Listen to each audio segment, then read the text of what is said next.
Hello and welcome. Today we have with us one of the young politicians of Jammu and Kashmir state, Mr. Salman Ali Sagar.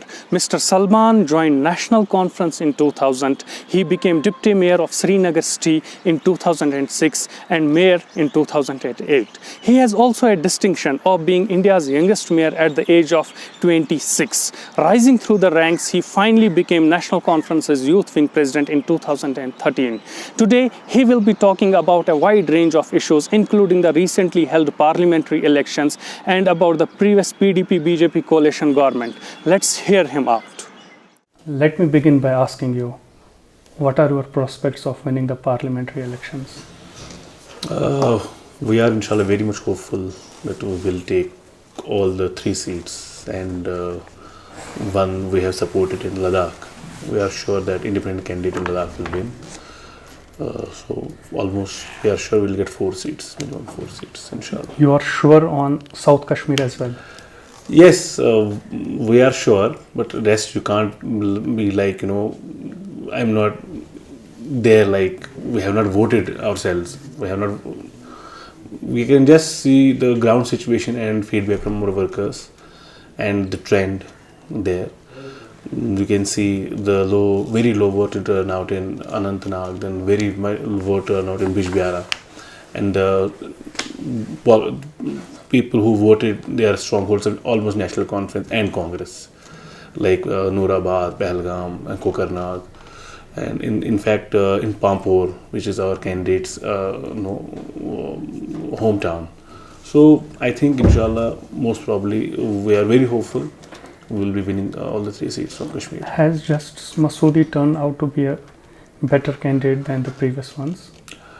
Absolutely, because he knows actually what is going on. Particularly, we fought this election on the plank of safeguarding 370 and 35A. He is the best bet for that. He can make people understand what is right and what is wrong when it comes to safeguarding Article 35A and 370. And more importantly, if he is elected, if people give him chance, he will be the voice in Parliament who can represent. He is a great legal luminary Kashmir has produced.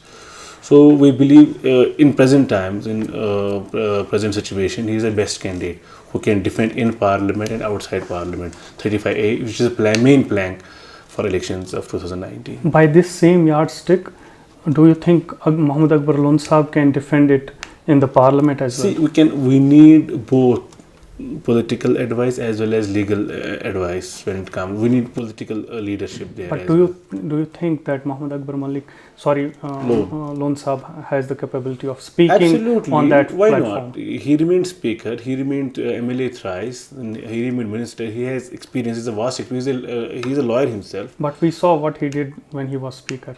The situation might have been different that time, but he will certainly be a good parliamentarian. But we hope he's not going to repeat the same. No, he will not repeat. He will be a very good representative, inshallah. He will be very good representative people of Jammu and Kashmir. So, has National Conference failed in garnering the votes from Srinagar city? Because if we look at this segment, Hazratbal you have only 9.5%, Zadibal we have 8.3%, your Khanyar 9.1%, Amira Kadal 4.9%, Sonawar 12.5%. It is a national conference. And it's not, I'm talking of the whole. But has National Conference failed? It is not national conference has failed. In Srinagar constituency, we have only 14.1%. I see it on a different manner, in a different manner. Like, see, this is all what the PDP-BJP coalition has done to this voting pattern and the percentage of voting. It has gone down. It has gone down. We take your point that it's because of the previous government. Whatever they did, people have lost faith in electoral process because they deceived the mandate of people. Then people had no choice but to stay away from polls. But it was probably our campaign. We've convinced people, this much of people, whatever 9%, 10% somewhere, 12% somewhere, we convinced them to come and vote. Salman Sahab, we have 90 booths. No doubt. There has been not a single vote polled on 90 booths. This is not up to mark, I agree. My point is voting should be compulsory thing. It should be made mandatory. But democracy doesn't go by my word or my views. But as far particularly Kashmir is concerned, Srinagar is concerned, it has always been on the boycott mode, boycott trend, particularly Srinagar. But still, in 2014, we made it sure that people come and vote. We tried to build that trust among people to come out and vote. We tried to make them believe in democracy. We tried to make them believe in voting pattern. But unfortunately, what PDP did later, it turned out to be a disaster for those efforts which we put for last 25, 30 years since 1996. So it's basically PDP who is absolutely responsible for all this. Absolutely, we are not politicizing this. This is for everybody to see. This is everybody to judge, even for journalists to judge. When we left, people voted against us in 2014, but there was a majority who voted against us. 70% voting, 69 or 50% voting. There was a trust, for on the democratic institutions. process. Yes, electoral process, democracy, assembly. There was a trust among people. But once their mandate was deceived, PDP sought votes against BJP and RSS, whatever, and they just finally, aligned with them, deceived people, cheated people. So people don't feel like voting. People don't feel like they don't trust democracy. They don't trust political leaders for that matter. They don't trust mainstream parties for that matter. Maybe it will take a little more time for politicians like me or our senior leaders to gain trust of people again. Let's hope we are able to do something in future. Do you think that PDP and BJP, they are still in hand in glove even after parting ways from each other? See, for the sake of doing politics, I must say yes, they are. But time will tell. They have always been inclined towards BJP, pro-Hindutva agenda, and Mufti Saab was considered staunch Indian by even BJP leaders when we were aligned with. Is Farooq Abdullah not a staunch Indian? Farooq Abdullah is, but he's Kashmiri as well. He's staunch Kashmiri. Was Mufti Said not a Kashmiri? He was part of the government when Article 370 provisions of Article 370 were eroded in Mir Qasim Saab's government. Farooq Abdullah was also of the part of the same government when they diluted 370 in parts and bits. When? Which government you are talking about? The National Conference government. When did National Conference? In 80s, then firstly in 75, then in 80s, No, then not after in 75. 96. There's a huge, Even if we see after 96 provision of the Article 37's provision, we are cut to size. there is a huge confusion. It was only during Sadiq Saab and Mir Qasim Saab's government, constitutional provisions were new provisions were inserted, then certain provisions were removed from constitution. But when Sheikh Saab came in 75, it was already Mir Qasim Saab was already placed as Chief Minister of State. It was not Sher Kashmir Sheikh Mahmood Abdullah who was appointed Chief Minister first time. It was Mir Qasim Saab and probably Sadiq Saab. Sheikh Abdullah easily he Yeah, was easily comfortable in getting the Chief Minister's state. What I am I am very thankful to you, Danish. We are talking, and this will go public. Sheikh Saab only agreed to say what we are fighting for today. Probably had Sheikh Saab not been part of that government, these two provisions which you are talking about, which we separatists are talking about today, this have been gone. This would have been gone. It's only because of Sheikh Abdullah that these two provisions are still there. Sheikh Abdullah that we are having this whatever is left with 370. Otherwise, had it been Sadiq Saab continued for another 3-4 years or Mir Qasim Saab, this provision would have been same would have been the fate of this provision which was fate of other provisions of the 370 and 35A. Salman, some point taken. Let's move to the other thing. What about the assembly elections? We are ready for assembly elections and we are hopeful people will give mandate to single party and party who has fought for rights of people and who never deceived people. Maybe National Conference might have committed mistakes while performing duties of being in government, but as far betraying the trust of people, I think people will vote and people should vote for one single party government and see the track record of party who has done good to people. People should vote only for one single party. Majority should be. Yeah, majority. I mean to say. Why so? They can do good to people. See, coalitions have compulsions. We are never comfortable in coalitions. We were not able to do what we were supposed to do in Umar Saab's government. Even he was not satisfied because you have always coalition partners. He was not satisfied. There were 127 killings. if we take the injured as well, the death toll went to 142.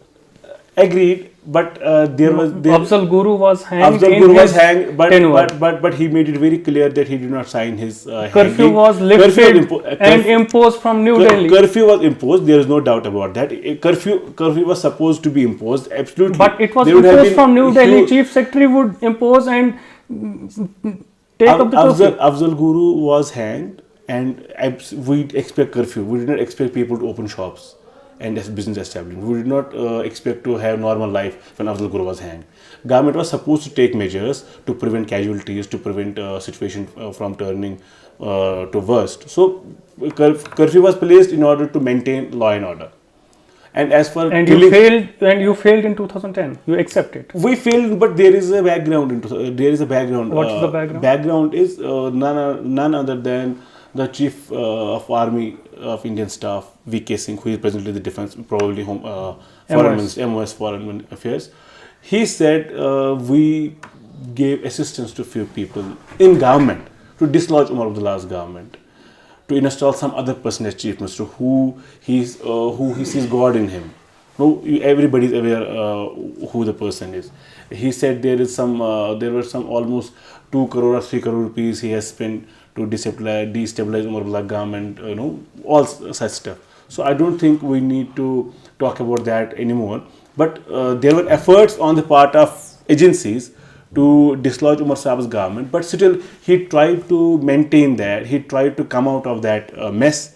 Not unlike Mehbooba Mufti with 2014 to 2018, there was never complete year when we saw normalcy. Does it mean that New Delhi plays a spoil sport in Kashmir? Yes, I don't disagree. Can we say this, that killings do happen because of New Delhi's policies in Kashmir? They are not serious about stopping these killings, and they are not, they are not doing the role they should do. They are not positive about things. They keep on boiling this Kashmir issue. So somehow it helps people there in Delhi.